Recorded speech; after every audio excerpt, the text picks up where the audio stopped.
Share market में GST के नए स्लैब के बाद तेजी तो आ रही है, लेकिन साथ ही विदेशी संस्थागत निवेशक यानी कि एफआईआई की बिकवाली जारी है। एफआईआई ने अगस्त 2025 में कैश मार्केट में 46,902.92 करोड़ रुपए की बिकवाली की और ये सिलसिला जो है वो सितंबर माह में भी जारी रहा, जबकि एफआईआई कैश मार्केट में इस चालू माह में 5,666.90 करोड़ रुपए की बिकवाली कर चुके हैं। चलिए जानते हैं कि एफआईआई स्टॉक मार्केट में खरीदारी करेंगे या फिर अभी और बिकवाली बाकी है। नमस्कार, मैं हूं आपके साथ संध्या बिस्ट और आप देख रहे हैं the economic times Hindi.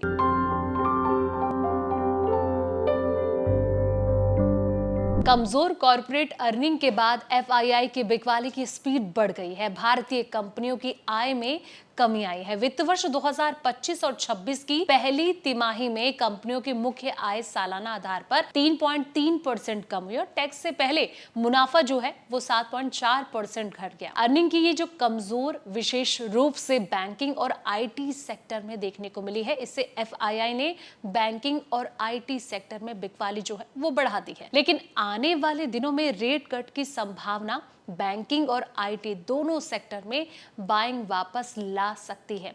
Analyst का यह मानना है कि 22 सितंबर से लागू वस्तु एवं सेवा कर यानी कि जीएसटी दरों में कटौती ने विदेशी संस्थागत निवेशकों के भारत लौटने का रास्ता तैयार कर दिया है, लेकिन ये इतना आसान नहीं है। एफआईआई का रुख जो है वो कई फैक्टर्स पर निर्भर करता है, जैसे कि अमेरिकी टैरिफ के प्रभाव हो गए, हाई वैल्यूएशन हो गए और साथ ही घरेलू स्तर पर कॉर्पोरेट अर्निंग की स्लो ग्रोथ एफआईआई के बाजार में खरीदारी करने के अहम पैमाने हैं।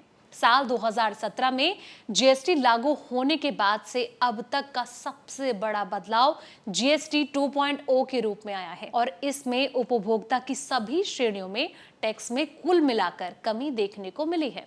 इन बदलावों के तहत जीएसटी स्लैब को 4 से घटाकर 2 कर दिया गया है। जरूरी वस्तुओं पर 5% और अन्य वस्तुओं पर 18% का नया टैक्स लगाया गया है। विदेशी पोर्टफोलियो निवेशकों यानी कि एफआईआई ने कैलेंडर वर्ष 2025 में अब तक 1.42 ट्रिलियन रुपए के शेयर बेचे। हालांकि अब एफआईआई के लिए बायर्स बनने की जो राह है वो तैयार हो रही है, जिसमें कि कई फैक्टर्स धीरे धीरे उभर रहे हैं, जिसमें कि अक्टूबर 2025 की तिमाही से एफआईआई की जो बिकवाली है इसका सिलसिला रुक सकता है। एफआईआई का जो रुख है वो बदलने में जीएसटी दरों में कटौती, बजट 2025 में जो प्रत्यक्ष करों में कटौती और अच्छे मॉनसून और मुद्रास्फीति पर इसके प्रभाव के साथ ब्याज दरें प्रमुख रूप से सकारात्मक पहलू रह सकते हैं। इन फैक्टर से एफआईआई के लिए भारत की ओर रुख करने का जो माहौल है वो तैयार हो गया है। एफआईआई एक और जहां बैंकिंग और आईटी लार्ज कैप स्टॉक में लगातार बिकवाली कर रहे हैं, तो वहीं दूसरी ओर हाल के महीने में एफआईआई ने मिड कैप और स्मॉल कैप स्टॉक में अपनी हिस्सेदारी जो है वो बढ़ाई है। इसके पीछे एफआईआई का लॉजिक है कि लार्ज कैप की तुलना में मिड कैप स्टॉक में बेहतर रिटर्न की संभावना नजर आती है।